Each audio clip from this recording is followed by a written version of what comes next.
तो मैं राकेश कुमार स्वागत करता हूं आपको अपने चैनल इंदु विद्या पर।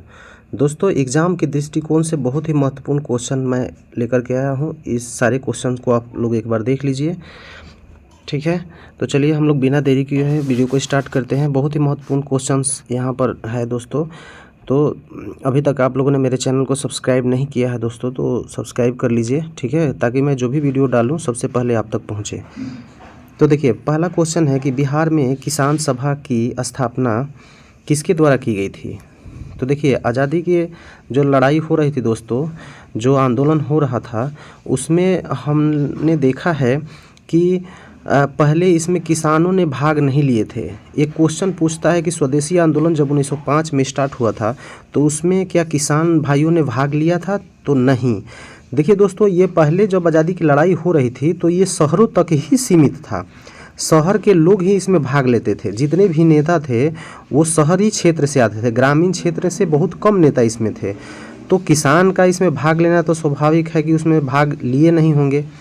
तो ये देखने को मिलता है बिहार के परिप्रेक्ष्य में कि 1922-23 के समय में, मतलब 1922 से लेकर के 1923 में देखा गया था कि बिहार के एक नेता थे श्री कृष्ण सिंह, डॉक्टर श्री कृष्ण सिंह, जो जाके आगे चल कर के ये बिहार के प्रथम मुख्यमंत्री भी बने थे दोस्तों।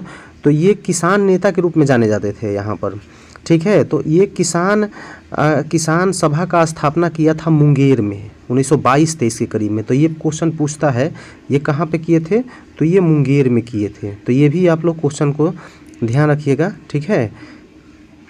लेकिन यहाँ पे किसान सभा की स्थापना का श्रेय अगर किसी को जाता है तो वो थे डॉक्टर राजेंद्र प्रसाद थे, कि सहजानंद सरस्वती थे, कि जयप्रकाश नारायण जी थे, कि स्वामी अग्निवेश जी थे। तो इसका सही आंसर हो जाएगा डॉक्टर सहजानंद सरस्वती। देखिए, ये डॉक्टर सहजानंद सरस्वती बिहार ये थे तो ऐसे उत्तर प्रदेश के, लेकिन बिहार के बिहटा जो पटना है दोस्तों, जहाँ पे एयरपोर्ट है, जयप्रकाश नारायण एयरपोर्ट यहाँ पे है, तो बिहटा में ही इन्होंने पहले तो मतलब बिहार का, हाँ सॉरी दोस्तों, पहले तो इन्होंने बिहार में मतलब औपचारिक रूप से इन्होंने किसान सभा की गठन किया था। तो ये क्वेश्चन पूछता है कि बिहार में औपचारिक रूप से किसान सभा का गठन किसके द्वारा किया गया था, तो ये थे सहजानंद सरस्वती, ठीक है। और ये कब किए थे दोस्तों, तो ये 1928 ईस्वी में किए थे, ठीक है। फिर एक साल बाद 1929 ईस्वी में, देखिए ये 2829 का कार्यकाल चल रहा है। उस समय देश में काफ़ी जो स्वतंत्रता आंदोलन था वो काफ़ी आगे चला गया था। उस समय किसान सभा का गठन किया था और किसानों ने भी भाग लेना इसमें स्टार्ट कर दिया था दोस्तों, ठीक है। तो इस तरह से आप लोग देखिए 1929 में इन्होंने क्या किया कि आप लोग जानते हैं कि विश्व का नहीं बोलेंगे, एशिया का सबसे बड़ा जो पशु मेला है वो सोनपुर मेला में लगता है, वो बिहार में लगता है दोस्तों, ठीक है। तो उसी सोनपुर मेला के अवसर पर इन्होंने सहजानंद सरस्वती जी ने बिहार प्रांतीय, मतलब प्रांत वाइज जो गठन होता था, तो बिहार प्रांतीय किसान सभा का गठन कर दिया था सोनपुर मेला में, ठीक है दोस्तों। ये भी क्वेश्चन आप लोग ध्यान रखिए, ठीक है। तो इससे रिलेटेड जितने भी फैक्ट्स हैं यहाँ पे देख लेते हैं हम लोग। तो यहाँ पे देखिए सहजानंद सरस्वती जो थे, इनके बारे में हम लोग देख लेते हैं। तो पहला बार इन्होंने 1928 में क्या किया था, पटना के बिहटा में जो था दोस्तों, बिहटा पटना में औपचारिक किसान सभा का स्थापना किया, ठीक है। और ठीक अगले साल 1929 में बिहार प्रांतीय किसान सभा का गठन इन्होंने कर दिया। लेकिन अगर पूछेगा कि अखिल भारतीय, मतलब पूरा भारत के लिए किसान सभा का गठन कब किया गया था, तो अखिल भारतीय रूप में अगर पूछेगा तो ये 1936 में लखनऊ में किया गया था दोस्तों। देखिए, लखनऊ में अखिल भारतीय किसान सभा का गठन किसके द्वारा किया गया था, तो ये स्वामी सहजानंद सरस्वती के द्वारा ही किया गया था, ठीक है। इसमें और एनजी रंगा थे, देखिए ये आंध्र प्रदेश के एक नेता थे, किसान नेता एनजी रंगा। तो उनको वहाँ पे सचिव बनाया गया था और अध्यक्ष यही थे, कौन, सहजानंद सरस्वती, ठीक है। तो ये भी क्वेश्चन पूछता है, इसलिए मैंने यहाँ पे रख दिया हूँ। डॉक्टर श्री कृष्ण सिंह के द्वारा भी किया गया था मुंगेर में 1922-23 में, ठीक है दोस्तों। तो ये भी आप लोग ध्यान रखिएगा, 1922 से 23 में किसान सभा की स्थापना इन्होंने की थी। चलिए अब हम लोग नेक्स्ट क्वेश्चन देखते हैं। नेक्स्ट क्वेश्चन में है कि भारतीय राष्ट्रीय कांग्रेस ने किस वर्ष पूर्ण स्वराज का प्रस्ताव पारित किया। देखिए यहाँ पे एक टर्म आ रहा है पूर्ण स्वराज। पूर्ण स्वराज के लिए प्रस्ताव कब पारित किया था भारतीय राष्ट्रीय कांग्रेस का? जब अधिवेशन होता था भारतीय राष्ट्रीय कांग्रेस का तो उसमें कुछ न कुछ निर्णय लिया जाता था दोस्तों। ऐसी नहीं कि बस बैठक कर लिए और हो गया, उसमें कुछ न कुछ सरकार के विरुद्ध में या सरकार के अपने लिए या मतलब कोई ना कोई निर्णय वहाँ पे लिया जाता था बैठक में। तो पूर्ण स्वराज का जो निर्णय था वो 1929 ईस्वी में लिया गया था, 1929 ईस्वी में। ठीक है दोस्तों, इस कांग्रेस का अधिवेशन का अध्यक्षता जानते हैं किन्होंने किया था? तो जवाहरलाल नेहरू जी ने किया था। कौन किए थे दोस्तों?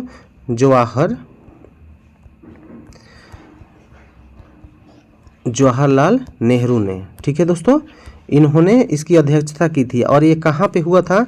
तो ये अभी पाकिस्तान प्रांत में पड़ता है दोस्तों, लाहौर, वहीं पे इन्होंने इसकी अध्यक्षता की थी। तो लाहौर में जानते हैं आप लोग, लाहौर जो शहर है दोस्तों, तो वहाँ पे एक नदी बहती है, रावी नदी। तो उसी के तट पर वहाँ पे क्या किया गया था कि जैसे ही पूर्ण स्वराज का मतलब इन्होंने वहाँ पे घोषित कर दिया कि अब हम लोग, पहले क्या था कि पहले होम रूल के लिए ये लोग लड़ाई लड़ रहे थे कि मतलब कि अंग्रेज जैसे प्रधानमंत्री अंग्रेज का रहेगा, राष्ट्रपति अंग्रेज का रहेगा, लेकिन बाकी जो संसद टाइप का है वो भारत नियम जो है वो भारत के लोग बनाएंगे, ऐसा मतलब प्रावधान था। प्रावधान के लिए लोग लड़ रहे थे। ठीक है, लेकिन पूर्ण स्वराज का प्रस्ताव जब ही पारित हो गया, इसका मतलब है कि अब अंग्रेज लोग को यहाँ पे कुछ नहीं देना है, यहाँ से तुम लोग भारत छोड़ के भागो अब। हाँ, जो भी प्रधानमंत्री बनेगा, जो भी राष्ट्रपति बनेगा वो हमारा होगा, मतलब पूर्ण स्वतंत्रता जिसको कहा जाता है। तो वहाँ पे पारित हो गया। तो अब लड़ाई जो थी वो पूर्ण स्वतंत्रता के लिए लड़ा गया। और उसी रावी नदी के तट पर, जो रावी नदी थी लाहौर में, उसी रावी नदी के तट पर प्रधानमंत्री जवाहरलाल नेहरू जी ने पहली बार तिरंगा झंडा लहराया था दोस्तों। और किस दिन लहराया था? तो वो 26 जनवरी को तिरंगा झंडा लहराया गया था। हाँ, तो 26 जनवरी 1930 को, क्योंकि 29 में ये अधिवेशन हुआ था और 29 में तो ये नवंबर दिसंबर में अधिवेशन होता था दोस्तों। तो अगले साल जनवरी हो गया, तो जनवरी में 26 तारीख को वहाँ पे झंडा फहराया गया था। तो वही उसी के लिए अभी तक 26 जनवरी को ये कार्यक्रम चलता आ रहा है दोस्तों। ठीक है, तो इसका सही आंसर क्या हो जाएगा? 1929 में। ये आप लोग ध्यान रखिएगा। ये देखिए सारा क्वेश्चन ये पूछा हुआ क्वेश्चन है। ठीक है, तो चलिए हम लोग नेक्स्ट क्वेश्चन देखते हैं। नेक्स्ट में है इसका डिस्कशन देख लेते हैं थोड़ा। हाँ, पूर्ण स्वराज का जो प्रस्ताव था वो कब पारित किया गया? तो 1929 में ये लाहौर अधिवेशन में पास किया गया था दोस्तों। ये भी आप लोग ध्यान रखिएगा। हाँ, जवाहरलाल नेहरू बहुत ही इंपॉर्टेंट है, हर एग्जाम में पूछता है दोस्तों। जवाहरलाल नेहरू के द्वारा अध्यक्षता किया गया। और 26 जनवरी 1930 को क्या किया गया दोस्तों? प्रथम बार तिरंगा झंडा लहराया गया। कहाँ पर? रावी नदी के तट पर। ठीक है, ये रावी नदी के कहाँ पे है? लाहौर में है। ठीक है दोस्तों, क्वेश्चन ये भी पूछ सकता है किसी न किसी एग्जाम में कि लाहौर कौन सी नदी के तट पर बसा हुआ है, तो वहाँ पे रावी नदी आप लोग लगाइएगा। ठीक है, चलिए नेक्स्ट क्वेश्चन हम लोग देखते हैं। नेक्स्ट क्वेश्चन में है कि वर्ष 1929 भारतीय इतिहास से संबंधित है। बताइए, वर्ष 1929 है वो भारतीय इतिहास में किस लिए जाना जाता है? देखिए, पहला तो हुआ था यहाँ पे जालियांवाला बाग त्रासदी। हाँ, ये सबसे महत्वपूर्ण घटना था 1929 का। लेकिन 1919 का। और 1919 में एक खिलाफत आंदोलन भी चला था दोस्तों, खिलाफत आंदोलन। ठीक है, तो ये भी 1919 में हुआ था। लेकिन यहाँ पे महत्वपूर्ण, इस सब में इससे महत्वपूर्ण जो है वो है आपका जालियांवाला बाग त्रासदी।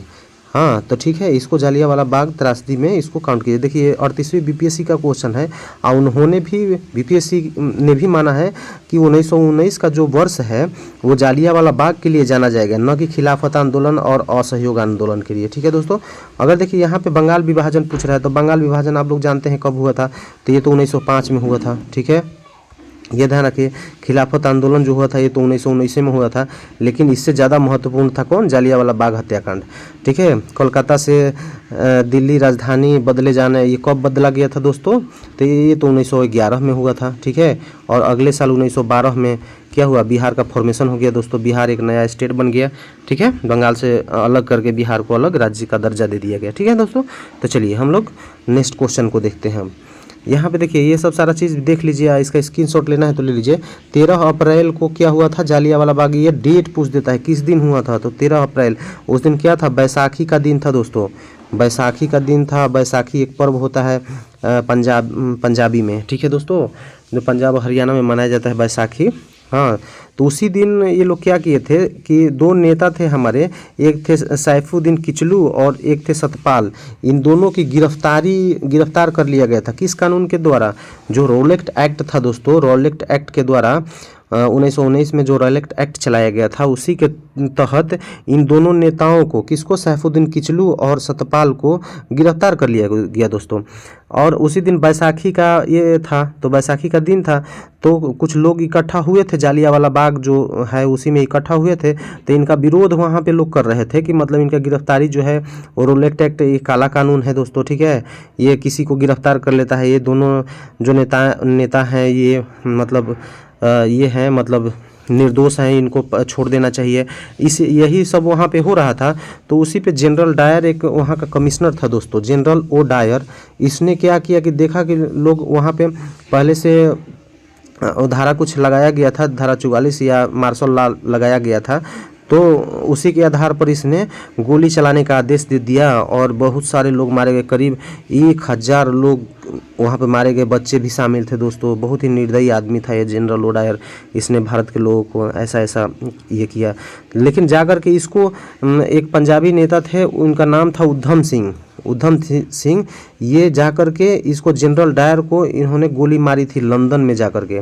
और कब गोली मारी थी दोस्तों, तो 1940 में जाकर के इसको आखिरकार बदला ले ही लिया गया। 1940 में जाकर के उधम सिंह ने इस जनरल डायर को मौत के घाट उतार दिया था दोस्तों। ठीक है दोस्तों, तो चलिए बदला तो ले लिया।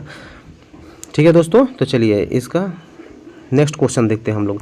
अच्छा देखिए यहाँ पे एक क्वेश्चन है, पाकिस्तान का अलग राज्य आंदोलन का नेतृत्व किसने किया था। अच्छा, पाकिस्तान अलग हो जाए भारत से, इसका नेतृत्व किसने संभाला था दोस्तों, तो ये तो सब लोग जानता है दोस्तों। हाँ, कि मोहम्मद अली जो जिन्ना था, ये इसका बीजारोपण किया था दोस्तों अलग पाकिस्तान प्रांत के लिए। तो इसका सबसे ये नेता था जो मोहम्मद अली जिन्ना को जाना जाता है। यहाँ पे देखिए ऑप्शन सी में दिया है लियाकत अली खान। तो लियाकत अली खान क्या था दोस्तों, तो ये पाकिस्तान का प्रथम प्रधानमंत्री था, प्रथम प्रधानमंत्री लियाकत अली था। तो इससे भी क्वेश्चन पूछ देता है, प्रधानमंत्री था ये। हाँ, इसको भी ध्यान रखिएगा क्योंकि एग्ज़ाम में हम लोग को तो नॉलेज तो रखना है ना दोस्तों। हाँ, ये ऐसा तो नहीं है ना कि एग्ज़ाम में क्वेश्चन पूछ दे हम लोग मतलब बिना मारे हुए आ जाए। तो प्रथम प्रधानमंत्री था। और नेहरू लियाकत पैक्ट भी एक हुआ था, वो भी आप लोग 8 अप्रैल को हुआ था। तो डेट पूछ देता है किस दिन हुआ था, तो 8 अप्रैल को नेहरू लियाकत पैक्ट हुआ था। ठीक है दोस्तों, ये भी आप लोग ध्यान रखिएगा। हाँ, आगा खां और सलीमुल्लाह खां, इसका नाम जब आता है आप लोग ध्यान रखिएगा कि ये आगा खां और सलीमुल्लाह खान, इसने दोनों ने मिलकर क्या किया था दोस्तों, मुस्लिम लीग का स्थापना किया था, मुस्लिम लीग का स्थापना किया था इन्होंने। ठीक है, उसमें सबसे महत्वपूर्ण था नवाब सलीमुल्लाह खां, ये पहले बंगाल का नवाब था दोस्तों। तो इसी के संरक्षण में मुस्लिम लीग का स्थापना किया गया था। ठीक है, और इसका प्रथम अध्यक्ष अगर बोल देगा कि मुस्लिम लीग का प्रथम अध्यक्ष किसको बनाया गया था, तो वो आगा खां था, आगा खां को बनाया गया था। ये भी आप लोग ध्यान रखिएगा। ठीक है दोस्तों, चलिए नेक्स्ट क्वेश्चन देखते हैं हम लोग। नेक्स्ट में है कि कौन से प्रसिद्ध भारतीय नेता सीमांत गांधी के रूप में जाने जाते हैं। सीमांत गांधी के रूप में किसे जाना जाता है, तो यहाँ खान अब्दुल गफ्फार खान इनको जाना जाता है दोस्तों। और खान अब्दुल गफ्फार खान को एक और चीज़ के लिए जाना जाता है कि ये पहले विदेशी थे, विदेशी जिनको भारत रत्न दिया गया। ठीक है दोस्तों, ये विदेशी थे जिनको भारत रत्न दिया गया था, इनसे भी क्वेश्चन पूछता है। ठीक है, भारत रत्न इनको दिया गया था खान अब्दुल गफ्फार खान को। इनको सीमांत गांधी कहा जाता है। सीमांत गांधी क्यों कहा जाता है? तो सीमांत किधर का क्षेत्र को बोलते हैं? आप लोग जानते हैं कि पाकिस्तान प्रांत में जो पाकिस्तान और इंडिया का जो पंजाब वाला प्रांत है उस उधर के क्षेत्र को हम लोग क्या बोलते हैं? सीमांत प्रदेश। हाँ, तो वहीं का इनको गांधी के रूप में जाना जाता है, क्योंकि ये गांधी जी के बहुत नज़दीकी थे दोस्तों, और उनका अनुयायी थे, उनका हर चीज़ का पालन करने वाले ये सीमांत गांधी, इसीलिए इनको सीमांत गांधी के रूप में जाना जाता है। ठीक है दोस्तों, चलिए नेक्स्ट क्वेश्चन हम लोग देखते हैं। नेक्स्ट क्वेश्चन में है कि द्वितीय विश्व युद्ध के समय ब्रिटेन का प्रधानमंत्री कौन था? तो ये बहुत बार क्वेश्चन पूछा गया है, तो इसको ध्यान रखिएगा।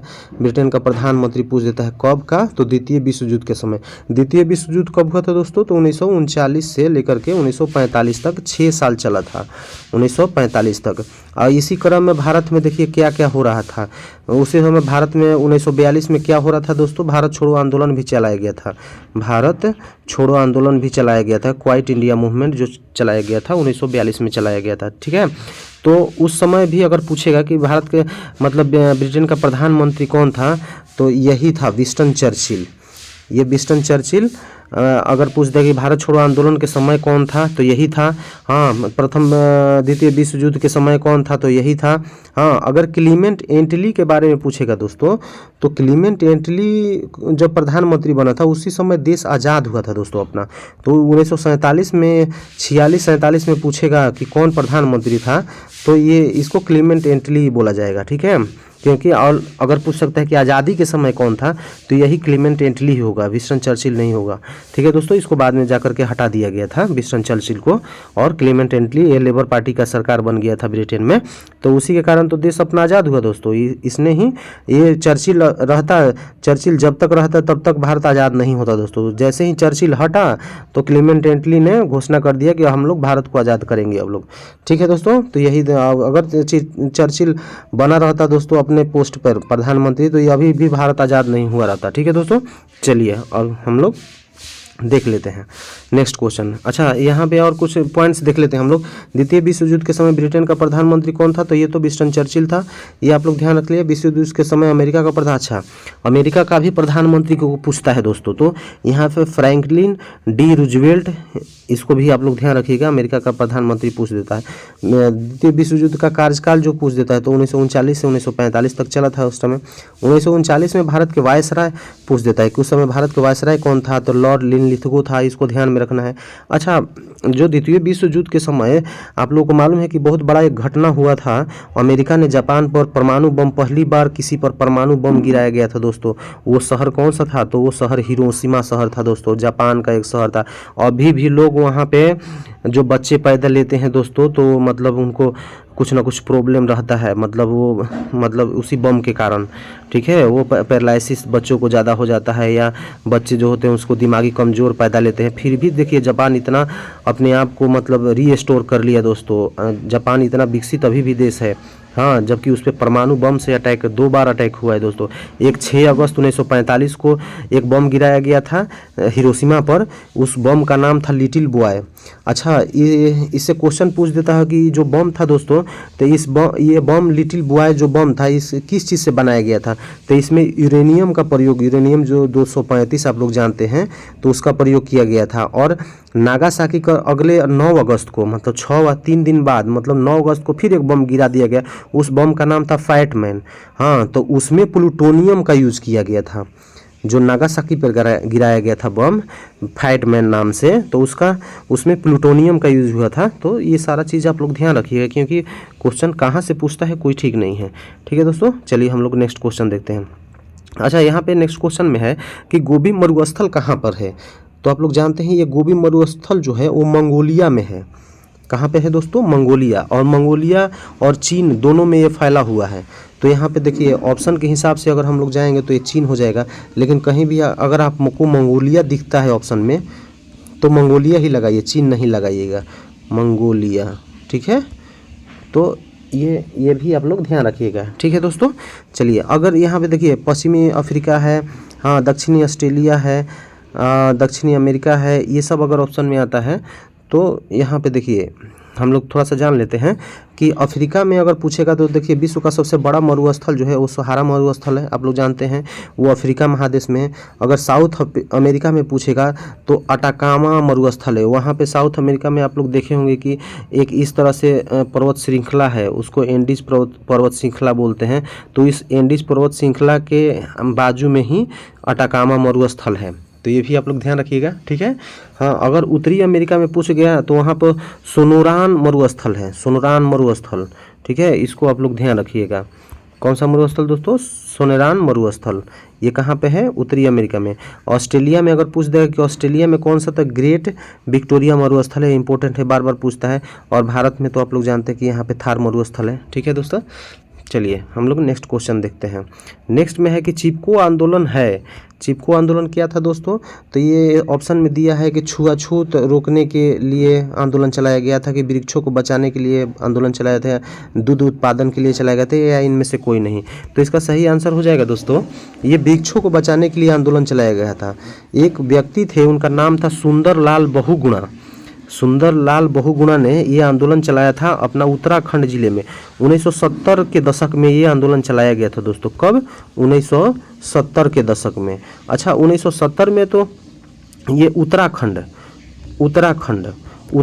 तो दोस्तों उस समय नहीं था, उस समय तो ये उत्तर प्रदेश का भाग था, क्योंकि ये 2000 के बाद 2000 में ही उत्तराखंड का डिवाइड हुआ दोस्तों। उत्तराखंड बना, झारखंड बना, छत्तीसगढ़ बना। तो ये तो कब बना था? 2000 के बाद में। तो ऑप्शन में दे सकता है, उत्तराखंड भी दे सकता है, और नहीं तो यूपी देगा, उत्तर प्रदेश। तो अगर उत्तर प्रदेश देगा तो उत्तर प्रदेश लगाना पड़ेगा आप लोग, क्योंकि 1970 के दशक में तो वो उत्तराखंड न होकर के यूपी था। तो इसमें वृक्षों को बचाया जाता था। इसको चिपको आंदोलन क्यों बोला जाता था दोस्तों? क्योंकि देखिए वृक्ष में औरत और मर्द लोग क्या करते थे, वृक्षों को काटने से रोकने के लिए वृक्ष में जाकर के जो कोई काटने आता था, व्यापारी लोग, व्यवसाय जो करता था, तो वो काटने आता था, लोग वृक्षों से चिपक करके उसको बचाते थे कि काटना है तो पहले हमें काटो और फिर वृक्ष को काटो। ऐसा लोग सारे पेड़ों को चिपक करके बचाते थे। तो इसीलिए इसका नाम रख दिया गया चिपको आंदोलन, ठीक है दोस्तों। चलिए ये देखिए, इसके बारे में फैक्ट्स जो है इसको स्क्रीनशॉट ले लीजिएगा। हाँ, ये नहीं है दोस्तों, इसको ध्यान नहीं रखिएगा, ठीक है। यहाँ पे टाइप गलत हो गया है। अच्छा, ये 1970 के दशक में शुरुआत इसका हुआ था, ठीक है। चिपको आंदोलन का नेता कौन था? सुंदरलाल बहुगुणा ने स्टार्ट किया था। इसमें वृक्ष में चिपक कर लोग वृक्ष को काटने से बचाते थे। ये उत्तराखंड जिले में, उत्तराखंड स्टेट में ये आंदोलन शुरू हुआ था, ठीक है दोस्तों। चलिए ये सारा चीज़ आप लोग जान गए। नेक्स्ट क्वेश्चन हम लोग देखते हैं। नेक्स्ट क्वेश्चन में है कि भारतीय संविधान में संशोधन के लिए विधेयक लाया जाता है। अच्छा, संविधान संशोधन विधेयक जो लाया जाएगा वो कहाँ पर लाया जाएगा दोस्तों? तो इसका सही आंसर जो हो जाएगा वो हो जाएगा ऑप्शन नंबर सी। संविधान संशोधन विधेयक जो है वो या तो राज्यसभा में लाया जाएगा या लोकसभा, ये दोनों में लाया जा सकता है, ठीक है दोस्तों। यहाँ पे दिया है ऑप्शन में, केवल लोकसभा में तो नहीं होगा, केवल राज्यसभा में नहीं, ये या तो लोकसभा या राज्यसभा में कहीं पर भी। संविधान संशोधन विधेयक के लिए कौन सा अनुच्छेद में वर्णन किया गया है?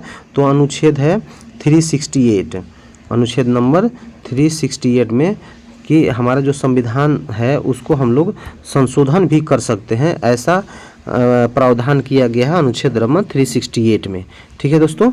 चलिए नेक्स्ट क्वेश्चन हम लोग देखते हैं। नेक्स्ट क्वेश्चन में कि भारतीय संविधान भारत के राष्ट्रपति को अधिकार नहीं देता है। यहाँ पे देखिए, जो अधिकार नहीं है वो चीज़ जानना है, ठीक है। क्या क्या अधिकार राष्ट्रपति को है? देखिए, प्रधानमंत्री की नियुक्ति कौन करता है? तो ये तो सही हो जाएगा, ये तो राष्ट्रपति ही करता है प्रधानमंत्री की नियुक्ति, ठीक है। हाँ, राज्यों के मुख्यमंत्री की नियुक्ति तो ये राष्ट्रपति नहीं करेगा दोस्तों। राज्यों के मुख्यमंत्री का नियुक्ति कौन करता है? तो ये राज्यपाल है, स्टेट के लिए ये राज्यपाल है, ठीक है, वो हो जाएगा। रक्षा बलों का सर्वोच्च कमांडर होने का तो ये भी सही है। आप लोग जानते हैं कि तीनों सेनाओं का जो प्रमुख होता है वो कौन होता है? तो राष्ट्रपति होता है दोस्तों। हाँ, देश के किसी भी भाग में आपातकालीन लागू करने का ये भी सही है। राष्ट्रपति को अधिकार है, 3 तरह का जो है वो आपातकाल की घोषणा कर सकता है राष्ट्रपति। तो इसका सही आंसर जो होगा क्या हो जाएगा दोस्तों?